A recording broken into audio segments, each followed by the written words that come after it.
کتنے جی؟ 5 طرح کے احکام نکلتے ہیں۔ دو چیزوں کا تعلق، 2 طرح کے احکام ان کا تعلق ڈائریکٹ اللہ کے ساتھ ہے، ان 2 احکام کا تعلق ڈائریکٹ اللہ کے ساتھ ہے۔ بقیہ جو 3 حصے ہیں ان کا زمانے کے ساتھ، انسانوں کے ساتھ اور معاشرے کے ساتھ۔ نمبر 1، سب سے پہلے عقیدہ درست ہو، شرک نہ ہو عقیدے میں۔ نمبر 1 عقائد وہ درست ہو۔ نمبر 2 عبادات، اللہ نے جو ہمارے اوپر لازم کیے ہیں وہ ہم ادا کریں، نماز ہے، زکوٰۃ ہے، روزہ ہے، حج ہے، عبادات کو لازم کریں۔ نمبر 3 یہ بھی عبادت ہے، اخلاقیات، آپ کا اخلاق بھی ٹھیک ہونا چاہیے۔ نبی کریم صلی اللہ علیہ وسلم کے اخلاق کے اوپر اللہ قسمیں کھاتے ہیں، نون والقلم وما یسطرون۔ نبی کریم صلی اللہ علیہ وسلم کی اخلاق کی بنیاد پر انک لعلی خلق عظیم، تو اخلاق عبادت بھی ہے۔ فقط اخلاق دنیا کا معاشرے کا وہ نہیں ہے، رسم نہیں ہے، بلکہ یہ مستقل عبادت بھی ہے۔ نمبر 4، چوتھی چیز معاملات۔ آپ پیسے کیسے کماتے ہو، کیسے خرچ کرتے ہو، کھانا کہاں سے کمایا، کہاں کھایا، کہاں خرچ کیا۔ ہمارے ہاں اس کا تو خیال رکھا ہی نہیں جاتا کہ ہم حلال کماتے ہیں حرام کماتے ہیں۔ ہمارے ہاں تو مہینے کے اوائل میں، پہلے دنوں میں ڈاکو ناکے لگاتے ہیں اور مہینے کے آخر میں پولیس والوں نے ناکے لگائے ہوتے ہیں، اور ہم یہ سمجھتے ہیں کہ رشوت کھا کر کے، حرام کھا کر کے پہلی صف میں نماز پڑھ لیں گے سب کچھ معاف ہو جائے۔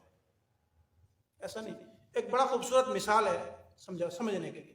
سوال کیا جاتا ہے نا کہ تراویح 20 رکعت ہے، کوئی آدمی 8 پڑھ لے تو اس کا کیا حکم ہے؟ اس کا جواب یہ دیا، بہت سارے جوابات دیے جاتے ہیں۔ ایک جواب یہ بھی دیا جاتا ہے کہ جس نے 8 پڑھی 20 میں سے اس کی 8 تو ہو گئی، بقیہ 12 رہ گئی۔ اس کی بقیہ کیا ہوگی جی؟ 12 رہ گئی۔ بالکل اسی طرح جو آدمی رشوت کھا کر کہتا نا کہ پہلی صف میں نماز پڑھ لوں گا تو ختم ہو جائے گا، وہ گناہ اپنی جگہ پر ہے، وہ گناہ کبیرہ ہے۔ نماز تو ہو جائے گی لیکن اس نماز کا جو ثمرہ تھا نا وہ رہ جائے گا۔ تو لوگوں کے حقوق کھا کر تہجد پڑھنے سے وہ معاف نہیں ہوگی۔ تو معاملات بھی ٹھیک ہونے، اور معاملات، پیسے کمانا یہ عبادت ہے۔ پیسہ کمانا کیا ہے جی؟ عبادت ہے، یا پیسہ کمانا جرم ہے، گناہ ہے۔ 2 کام، 2 حال سے خالی نہیں ہے۔ آپ جو مال کما رہے ہیں نا، دھڑی لگا رہے ہیں، وہ یا تو عبادت ہے تو یا حرام ہے آپ کو۔ اب معلوم یہ کرنا ہے کہ وہ کیا ہے۔ ہمیں فقط لگا دیا گیا کہ نماز پڑھو اور نماز سے سارا کچھ ٹھیک ہو جائے گا، باہر جا کر جو مرضی کرتے تھے۔ ہمارے معاملات، ہمارا بازار، ہماری مارکیٹ وہ اسلام کے 360 زاویے پہ کھڑی ہے۔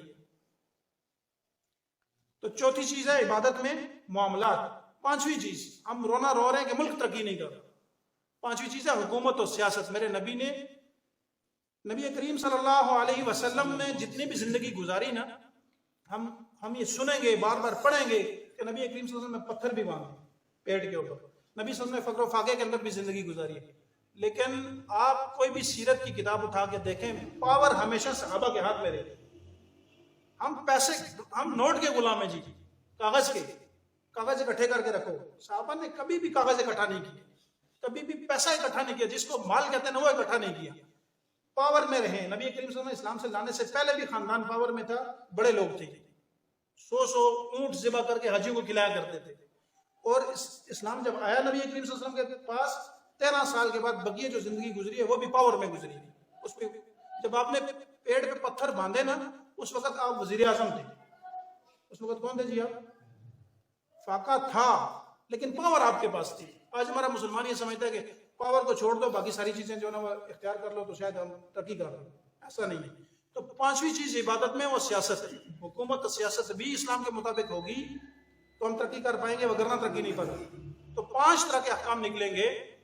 نمبر 1 عقائد، نمبر 2 عبادات، نمبر 3 اخلاقیات، نمبر 4 معاملات، اور نمبر 5 حکومت اور سیاست۔ ان 5 کو اللہ کے مطابق ہونا ضروری ہے۔ ان 5 میں سے بھی ایک نہیں ہوگا تو وہ جرم کی صف میں کھڑا ہوگا، وہ اللہ کی نافرمانی میں ہے۔ جب آپ حکومت و سیاست اللہ کے بتائے اصولوں کے مطابق نہیں کر رہے تو وہ اسی طرح گناہ ہے جس طرح کہ نماز نہ پڑھنا گناہ ہے۔